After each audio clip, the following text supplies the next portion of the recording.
बिस्मिल्लाहिर्रहमानिर्रहीम। सब नाज़रीन नूं अस्सलाम वालेकुम। मेरा नाम मोहम्मद इमरान बशीर कंबो। अज गल करांगे मौसम की शिद्दत ते कोहरे ते, क्योंकि दिन ब दिन कोहरा भर रहा है तो सर्दी शिद्दत में इजाफा हो रहा है। अगर आप गंदम की गल कर लीए, गंदम ते कोहरे के फायदे या नुकसानात।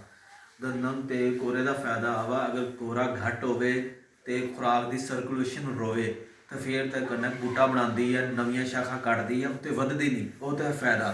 अगर कोहरा बहुत ज़्यादा पै जाए, ज़्यादा पै रहा हो, लगातार पै रहा हो तो खुराक की सर्कुलेशन ना हो तो फसल रुक जाए तो अपना रंग बदलना शुरू कर देती है, तो खुराक में जम जाती है, जिसकी वजह तो ज़्यादा बूटा नहीं बनाती। इस चीज़ तो बचाती है एक ऐसी दवाई, तुहानूं मैं दसदा जी कि बाहरों इंपोर्ट की गई है। देखो जिन्होंने बायोस्टिमुलेंट अक्सर आप सुनते हैं, लेकिन बायोस्टिमुलेंट के मार्केट के जो दस्तियाब है उत्ते लिखिया नहीं होंदा विच की शै है। एक ऐसा बायोस्टिमुलेंट जो कि अर्टिगा एग्री सोल्यूशन दे रही है, एस्कोफिलम नूडोसम है। एस्कोफिलम नूडोसम दुनिया का महंगा तरीन और जदीद जड़ी बूटी विचों कढ़िया हुआ अर्क वा, जो कि स्पेन तो अर्टिगा एग्री सोल्यूशन इंपोर्ट कर रही है।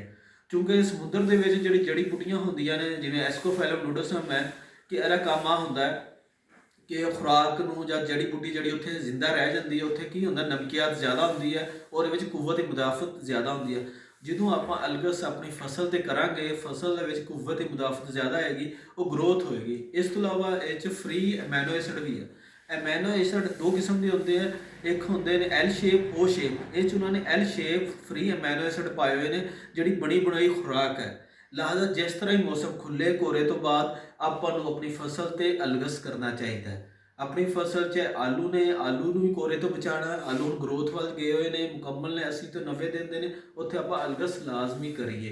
इस तो इलावा पट्ठे ने, चारा जात ने, उत्थे आप जबरैलिक एसिड की टिक्की की बजाय आप अलगस करिए कि उन्होंने कुदरती खुराक मिले और कुव्वत मुदाफत आए। इस तो इलावा कोई फसल भी है अपनी लगी हुई है, उत्थे अलगस करो। जिस तरह अपने घर के यूरिया पई होंदी, एवं किसान के घर अलगस होना जरूरी है। जाके जिस तरह ही मौसम खुले आप अलगस करिए। लिहाजा दोस्तों, अलगस का स्प्रे करके तुसी लाजमी दसना भी है। मेरा नंबर नोट कर लो, 0301 18 90 111। किसी किस्म का कोई मसला हो, कोई परेशानी हो, मुफ्त मशवरा देने वास्ते मैं मौजूद है। तो अगर किसी को ऑनलाइन चाहिए हो, प्रोडक्ट मंगाना हो, फिर भी तुसी राबता कर सकते हो। शुक्रिया।